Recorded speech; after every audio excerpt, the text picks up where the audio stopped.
Hello and welcome. Today, let me just get myself sorted here. Today we're going to be talking about Gate 16 or Gene Key 16, which transits from May 28th to June 2nd, 2023. I record these videos in batches. It just works for my projector energy and my unique energy best. So I'm still dropping the question to all of you. If you're interested in a guided journey visualization, maybe once a week, I'm hoping. We'll see how I feel around that. To help transit through these transits. Journey work is one of the ways that I personally work with different energies, along with many other things, and I love doing guided visualizations with my clients. I find that they are super effective to bring us back within ourselves, and we use our inner cosmology to find the answers to these things. It gets us out of here and into here. So drop a comment, please, if that interests you. Gate 16. So this is in the throat and it moves towards the spleen through gate 48. This is collective logic circuitry, and this creates the channel of talent where we are asked to experiment as a path to wisdom. In quantum language, this is the Gate of Zest, and in traditional language, it is the Gate of Skills.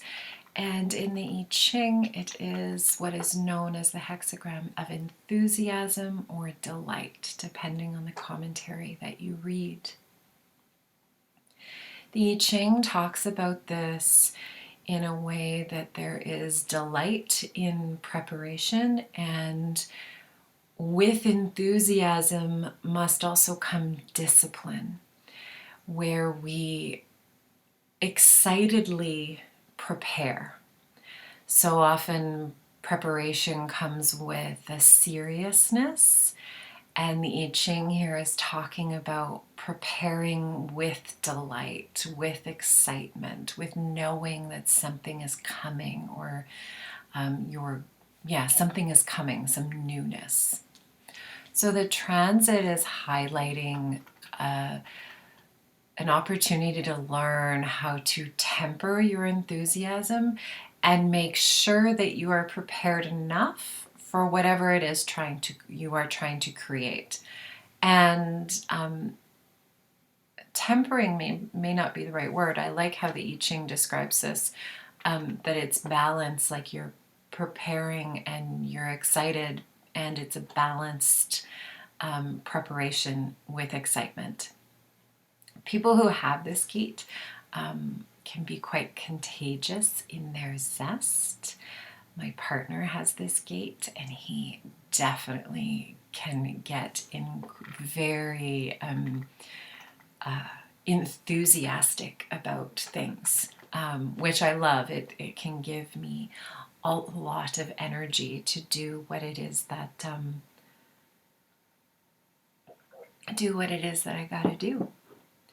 On the shadow side, you can see this as a pattern of leaping into the unknown without preparing, leaping without looking, or on the opposite, holding yourself back because others haven't given you the go-ahead, their stamp of approval.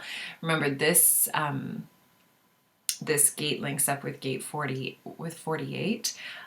which can, on the shadow side of 48, have paralysis in inadequacy. And so the shadow of 16 links up to this as well, right? So there's like, do I hold myself back or leaping, right?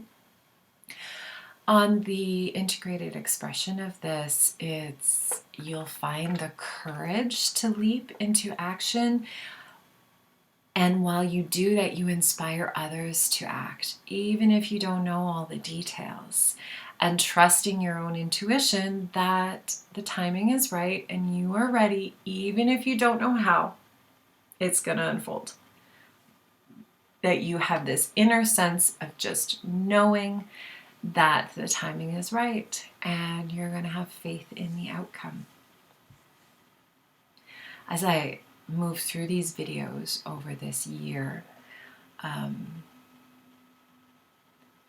I notice how much, right, and this is what I learned as a therapist, but how much I love seeing this in the archetypes of human design and the gene keys, is that there's so much of a calling for us to return to faith, connection to our own intuition, and becoming embodied. Like it's just, I mean, it's everywhere in my orbit right now, and I find it more and more.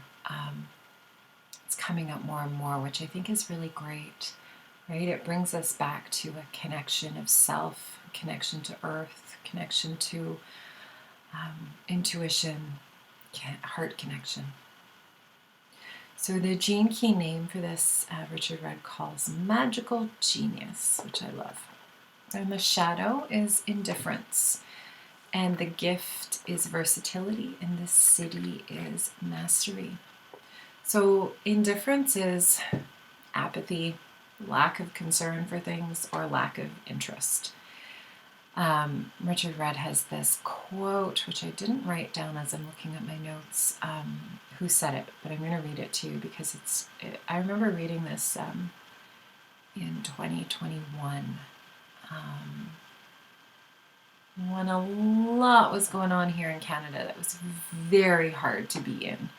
It was a very challenging time for someone like me who thought differently than the masses. And what it is I think the woman who wrote this was a survivor from the concentration camps. The opposite of love is not hate, it's indifference. The opposite of beauty is not ugliness. That's wrong too. Oh, I did a terrible job at writing this down. So the opposite of love is not hate, it's indifference. The opposite of faith is not heresy, it's indifference. And the opposite of life is not death, it's indifference. And this just really spoke to me because when there is distress and we look away or we ignore or pretend that something isn't happening, we cut off from the magic of what happens when someone or something is evolving, or sometimes we call mutating. It's a very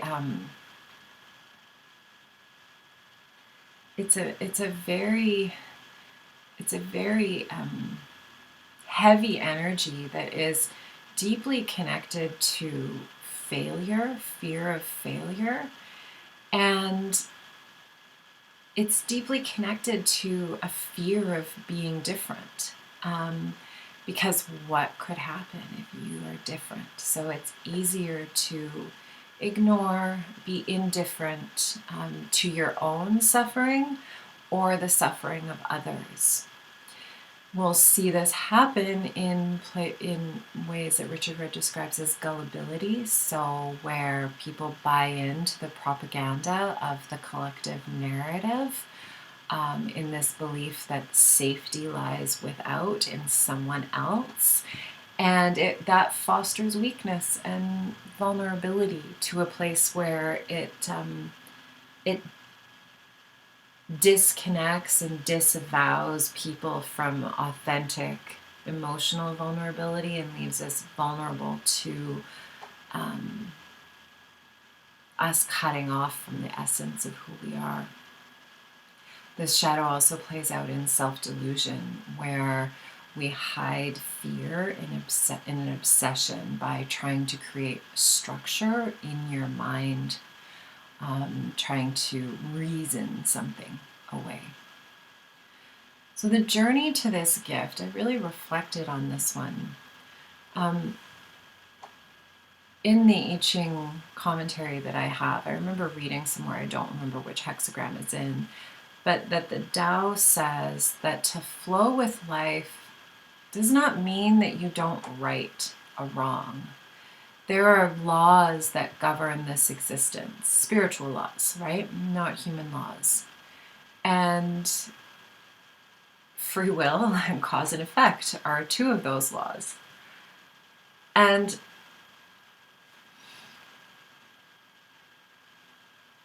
so is what I don't know if you call this a spiritual law, but in the Yoga Sutras of Patanjali, the first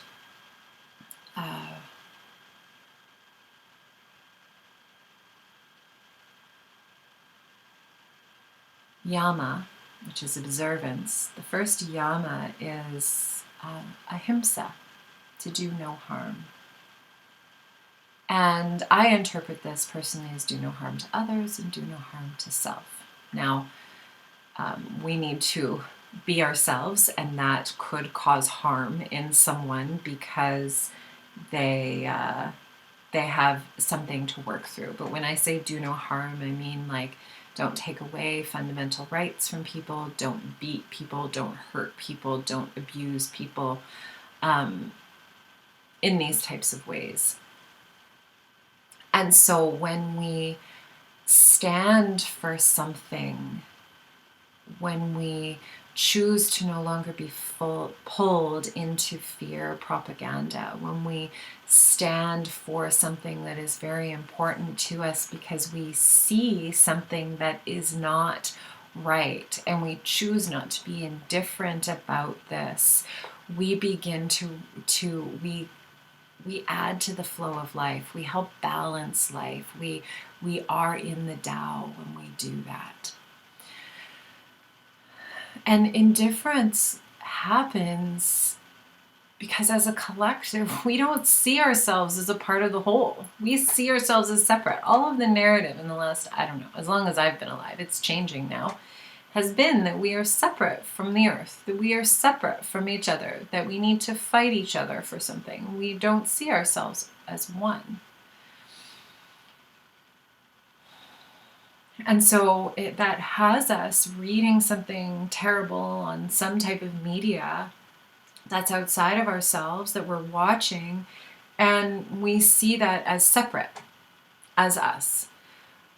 But in fact, all that we see is just an aspect of ourselves. And that can be a hard pill to swallow. That can be so challenging to admit that the harm that we are witnessing being caused out there in the world is also an aspect of me, of you. It's the shadow that is playing out in the world.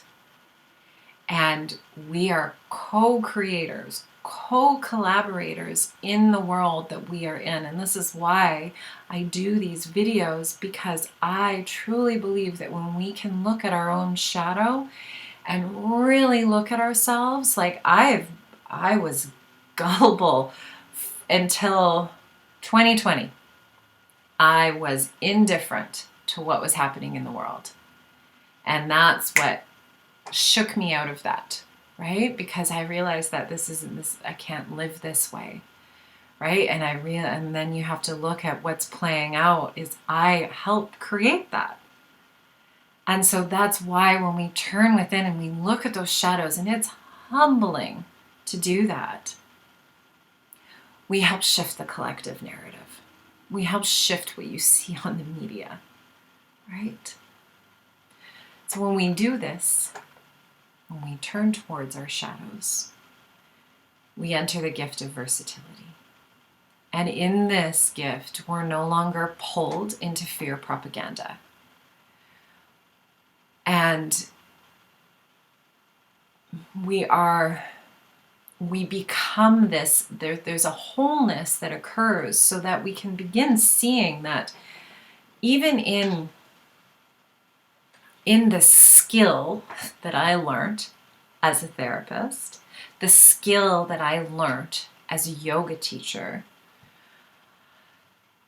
the skill that I learned when I worked in forestry, that those all merge together. and I bring them here and I bring them to my clients, right? That's what versatility is the practice of being able to pick up anything and roll with it. It's about knowing that you are a part of the whole, and that how you express and how you share yourself and what you're here to contribute to the world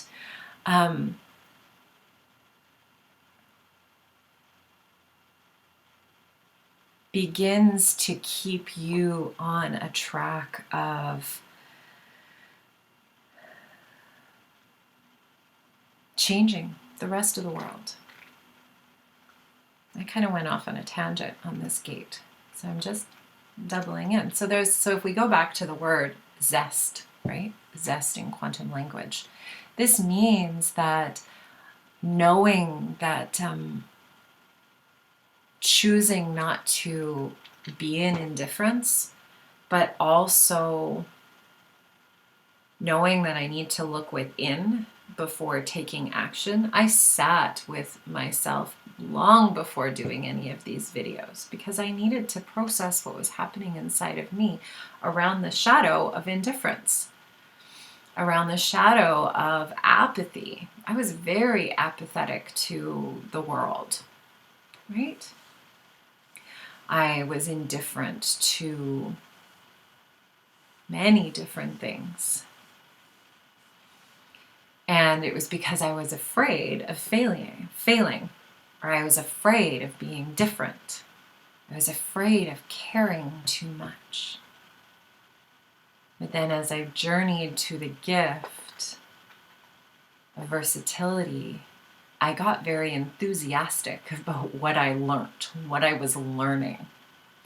And it was in that enthusiasm that I often leapt too soon. I spoke too soon. I tried to point things out to people before people were ready. And that didn't work very well, right? Especially as a projector. But that is Gate 16 as well needs that. So now it's a practice of knowing when to act, of watching, of creating that balance, as it says in the I Ching, to be disciplined and be excited, be lit up by what you want to share. So I hope you followed me. My 4323, it's my sun and conscious sun and earth, really came out in that one. So thank you for sticking with me. I hope to see you very soon.